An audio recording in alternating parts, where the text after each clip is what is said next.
I started this project with this cheese grater that I got at a thrift store.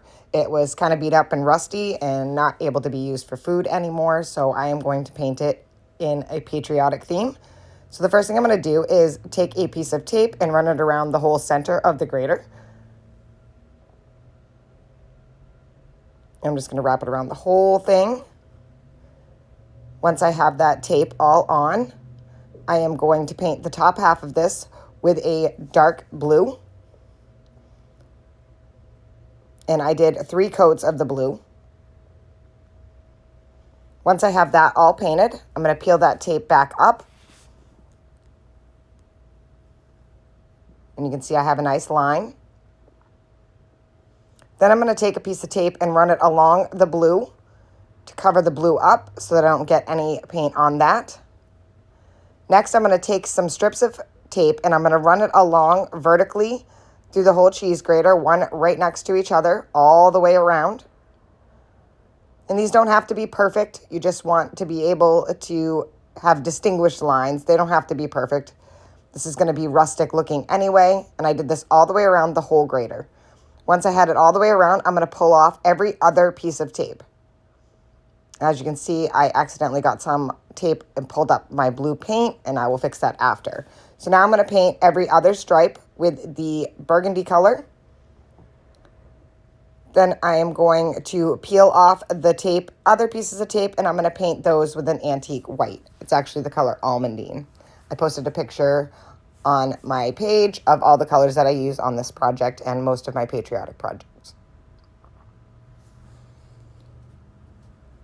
And I did 2 or 3 coats on each one of those colors as well. Next, I'm going to take this stencil that has some stars on it, and I'm going to add some stars to the blue on the top, and I did this all the way around also. I just used a sponge pouncer. And then I went back through with a paintbrush to fix any of the stars that kind of looked funny because we are stenciling on a grater, so it's kind of hard to get a perfect star. You can touch up any white that you get anywhere. Next, I took some antique wax and I dipped my paintbrush in some water and then into the wax, and then I ran a line down each side of the white. As you can see, I'm just going to make it so those white lines are really defined and have a really rustic look. Once I have all those lines done, I'm going to take my applicator and add some antique wax to the whole project. And there it is so far. Next, I'm going to take a tag that I had made and I am going to put it on the top of the grater just using a piece of twine. And I just took a tag and I used some brown wax on it and then wrote the letters USA with a marker. You can use stamps if you want. You could use a coffee dyed tag. It's totally up to you.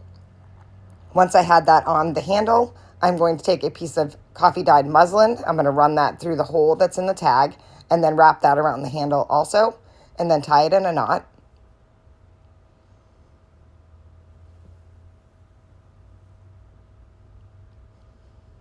Once I have that tied on, I'm going to take some Sweet Annie that I had, and it's just dried Sweet Annie. I'm going to tie that on to it also, and I'm just going to tie the muslin around it to hold it on. Then I'm going to cut those pieces of muslin so that they're not hanging so far. Next, I took a rusty safety pin and a rusty bell, and I'm going to run that through the muslin, and that is it. I'm going to pop a little tea light candle underneath this to light it up, and this turned out absolutely adorable. I love the way it looks. It has such a primitive, rustic vibe, and I think it turned out amazing, especially for $1 at a thrift store. Thank you guys for watching. I hope this inspires you to make one, and as always, don't forget to spread the chaos.